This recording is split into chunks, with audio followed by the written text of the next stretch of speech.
A data warehouse is a data management system that permits you to perform business intelligence activities, especially analytics.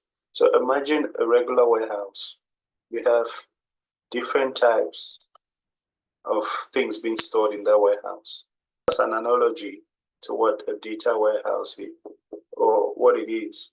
So you can store different types of data in a data warehouse.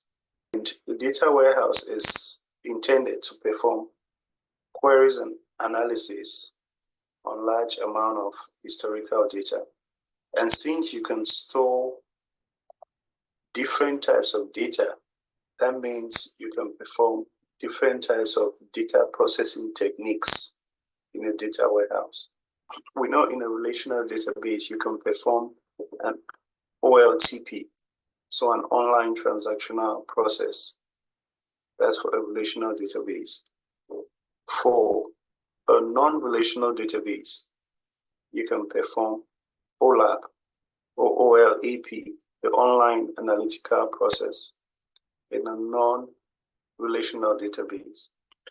Now, with that in mind, we're saying with a data warehouse, you can store different types of data or different data types. So you can store structured, semi-structured, unstructured. So that tells you already you can use OLTP and you can use OLAP in that case. Since you can store different data types in a warehouse, they're coming from different sources, and you're able to perform different types of operations on that data, since you have structured, semi-structured, and unstructured data. So with a data warehouse, what it does is just centralizing, or it consolidates your data from different sources, from multiple sources. That's what your data warehouse is all about. The downside with the data warehouse is its high cost of ownership. So this is a figure here that shows, or that would help with the understanding of a data warehouse.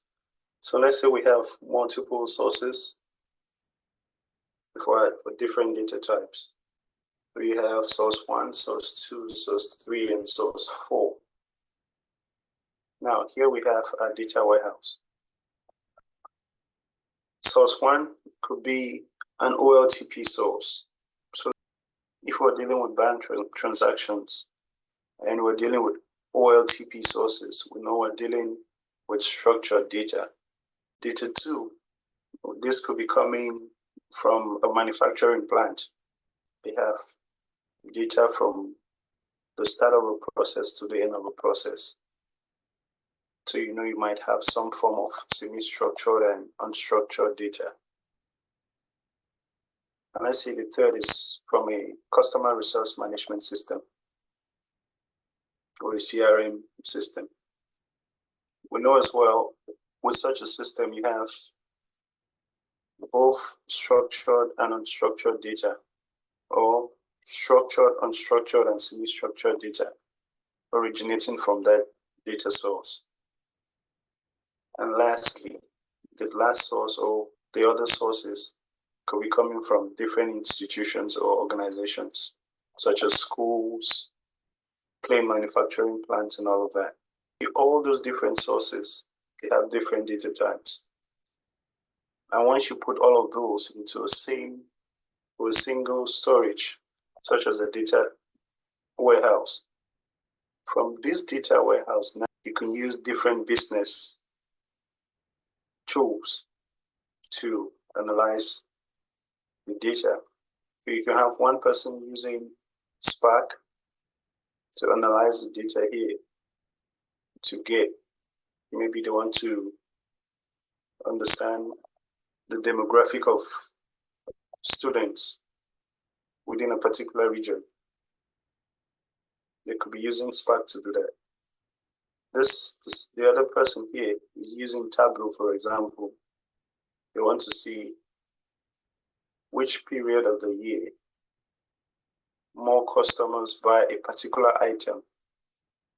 So you already see that the type of analysis that the person with the Spark is performing is different from the type of analysis the person with the Tableau is performing. Those are already different types of data processing techniques they'll be using because they want to extract different information from the data in the warehouse.